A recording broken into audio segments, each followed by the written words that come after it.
Hey everyone, welcome back to the library.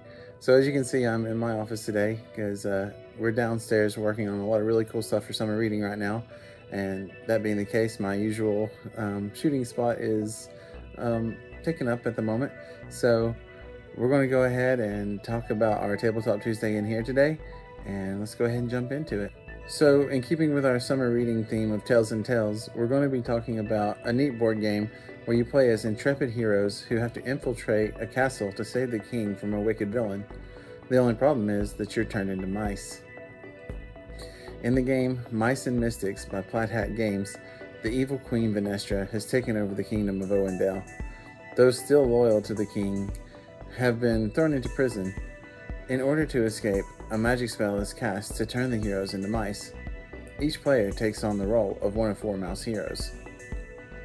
The base game comes with 6 heroes to choose from.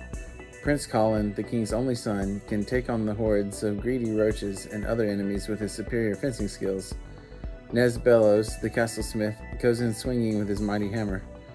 You can confound your enemies with Magino's wizardry, and Tilda, the castle's healer, uses her abilities to protect her allies and keep everyone in fighting shape. Lily, the party's archer, can easily avoid mousetraps and scout around, and Filch, the scamp, is proficient in gathering cheese, the game's item that is needed for using abilities. His prehensile tail also allows him to use an extra dagger. The game is meant to be treated as a sort of role-playing game in a box, with its own special rules, map boards, and pieces. The game comes with a storybook that narrates specific scenes in the game and played out like chapters.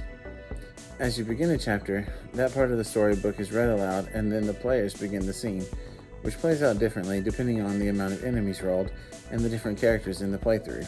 You must escape the dungeon and fight your way through a castle that is now 20 times bigger than it was before. On top of the dangers already present, such as Venestra's minions, now you must contend with new threats like roaches, spiders, and evil rats. Not to mention the greatest threat of all, the castle's cat. Race through the sewers, across the parapets, and to the king's side as you fight to set things right. This game is designed for 4 players, but can be played with fewer. It just means that you might have to double up on characters to meet the 4-character party requirement. I recommend checking the game out if you like D&D, but want a more young player-friendly experience, or if you want to add a little Redwall or Mouse Guard flair to your role-playing repertoire. If you try it and like it, the game has several expansions, some harder to find than others. These expansions take place after the core game, and there is a recommended play order, which includes Heart of Glorm, Downwood Tales, and the game Tailfeathers, which is set in the same world. Alright guys, so that is it for today's Tabletop Tuesday. I hope you enjoyed this video, and if you liked it, leave us a comment, let us know what you think, and we'll see you next time.